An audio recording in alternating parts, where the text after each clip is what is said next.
ദൈവ തിരുനാമത്തിന് മഹത്വം ഉണ്ടാകട്ടെ. ഭാഗ്യവചന ധാരാ ശ്രോതാക്കൾക്ക് കർത്തൃനാമത്തിൽ എൻ്റെ സ്നേഹവന്ദനം. ക്രിസ്തു യേശുവിൻ്റെ തിരുപ്പിറവ് നാവലുകളിൽ വീണ്ടും ഒരു വചന സന്ദേശം നടത്താൻ സാധിച്ചതിൽ ദൈവത്തെ സ്തുതിക്കുന്നു. ഇന്ന് നമ്മൾ ചിന്തയ്ക്കായി എടുത്തിരിക്കുന്ന വേദഭാഗം ശത്രുക്കളുടെ ഉപദ്രവങ്ങളിൽ നിന്ന് വിടുതലിനു വേണ്ടി പ്രാർത്ഥിക്കുന്ന ഒരു നീതിമാന്റെ പ്രാർത്ഥന. അത് മറ്റൊന്നുമല്ല, 7-ാം സങ്കീർത്തനം തന്നെ. എൻ്റെ ദൈവമായ യഹോവേ, നിന്നെ ഞാൻ ശരണം പ്രാപിക്കുന്നു. എന്നെ വേട്ടയാടുന്ന എല്ലാവരുടെയും കയ്യിൽ നിന്ന് എന്നെ രക്ഷിച്ച് വിടുവിക്കണമേ എന്ന് തുടങ്ങുന്നു ഈ സങ്കീർത്തനം. പഴയ നിയമത്തിൽ ശത്രുക്കളാൽ കുറ്റം ആരോപിക്കപ്പെടുകയും പീഡിപ്പിക്കപ്പെടുകയും ചെയ്യുന്നവർ ദേവാലയത്തിലേക്ക് ചെന്ന് ദൈവത്തിൻ്റെ വിധി സ്വീകരിക്കുന്ന പതിവുണ്ടായിരുന്നു.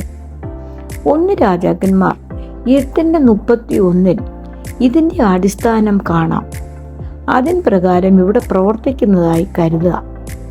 ബെന്യാമീനിയായ ഒരു കൂശ് ദാവീദിനെതിരായി ശൗൽ രാജാവിൻ്റെ അടുക്കൽ രാജദ്രോഹവും വഞ്ചനയും ആരോപിച്ച് ചില അപവാദം പറഞ്ഞതായി കരുതാം.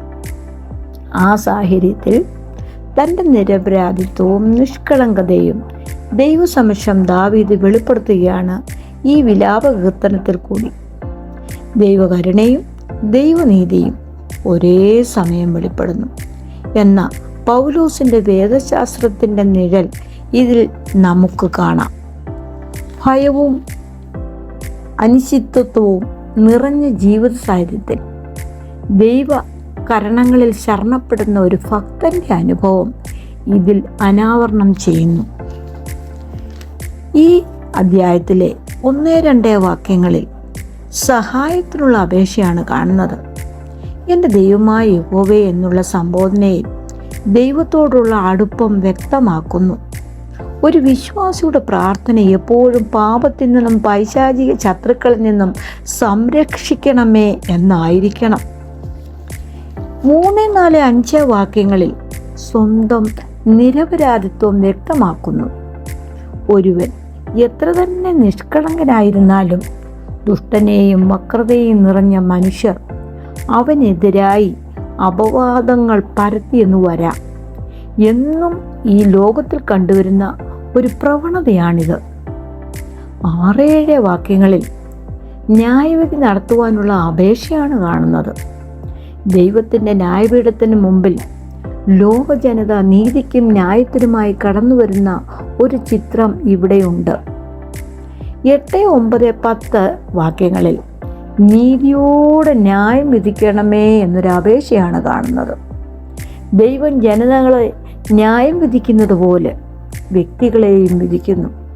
അതുകൊണ്ട് ഉത്തമ സാക്ഷിയോടും ഉറച്ച വിശ്വാസത്തോടും പ്രഖ്യാപനം ചെയ്യുന്നു.